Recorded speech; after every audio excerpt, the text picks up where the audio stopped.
Hi friends, welcome to my channel Sravani Thiru vlogs. అందరు ఎలా ఉన్నారు? నేను బాగున్నాను. మీరు అందరూ బాగుండాలని కోరుకుంటున్నాను. ఈరోజు నేను ఎగ్ ఫ్రైడ్ రైస్ చేయబోతున్నాను. దానికి కావాల్సినవి క్యారెట్, ఉల్లిగడ్డ, పచ్చిమిర్చి, క్యాప్సికమ్, క్యాబేజీ, కొత్తిమీర, ఒక 4 ఎగ్స్ తీసుకున్నాను. అలాగే రైస్ ఉడకబెట్టి పెట్టుకున్నాను ఆల్రెడీ. ఇప్పుడు మనం ముందుగా స్టవ్ ఆన్ చేసుకుందాం.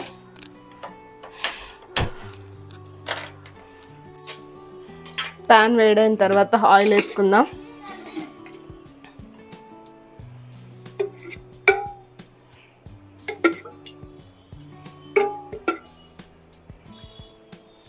ఒక 4 స్పూన్స్ ఆయిల్ వేసాను. అది మొత్తం ఇలా స్ప్రెడ్ చేసుకుందాం. ఆయిల్ వేడెక్కేలోపు ఈ ఎగ్స్ని ఇలా బీట్ చేసి పెట్టుకుందాం. ఇందులో కొంచెం పెప్పర్ పొడి, అలాగే కొంచెం సాల్ట్ కూడా వేసుకుందాం.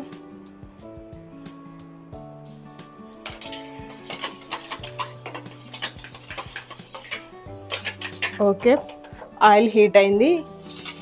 ఈ ఎగ్ వేసుకుందాం మనం.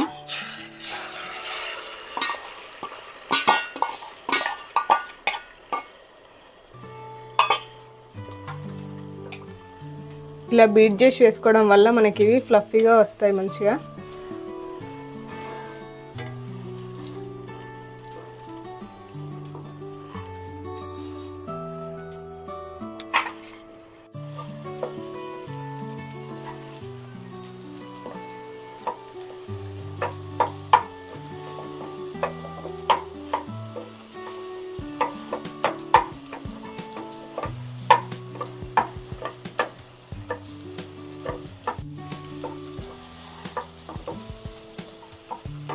ఓకే, ఎగ్ ఫ్రై అయిపోయింది. ఇప్పుడు ఇందులోనే 4 పచ్చిమిర్చి ఇలా కట్ చేసి పెట్టుకున్నాను, వేసుకుందాం. అలాగే ఉల్లిపాయను కూడా ఒక చిన్నది తీసుకున్నాను. అలాగే ఒకటి క్యారెట్ తీసుకున్నాను, చిన్నది ఇలా చిన్నగా తరుక్కొని పెట్టుకున్నాను. అలాగే క్యాప్సికమ్ ఒకటి తీసుకున్నాను అండ్ క్యాబేజీ. వీటన్నింటినీ మంచిగా కలుపుకుందాం. వీటన్నింటినీ మంచిగా కలుపుకోవాలి ఫ్రై అయ్యేంత వరకు ఉండాలి. బాగా ఫ్రై అవ్వాల్సిన అవసరం ఏం లేదు. ఈ వెజిటేబుల్స్ అన్నీ లైట్గా ఫ్రై అయితే సరిపోతుంది.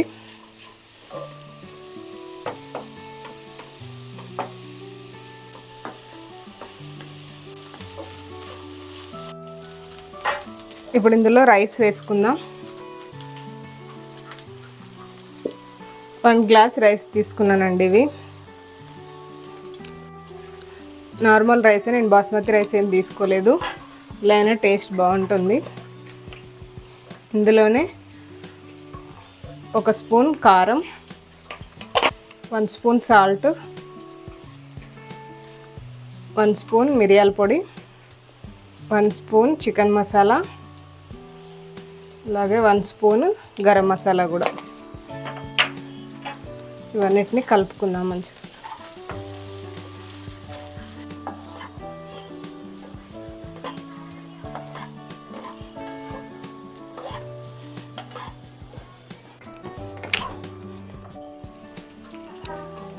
కొంచెం సోయా సాస్ ఒక 1 స్పూన్ అనుకోండి.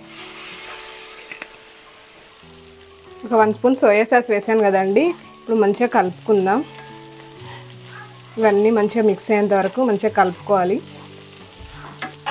ఇప్పుడు ఇందులోనే కొంచెం కొత్తిమీర,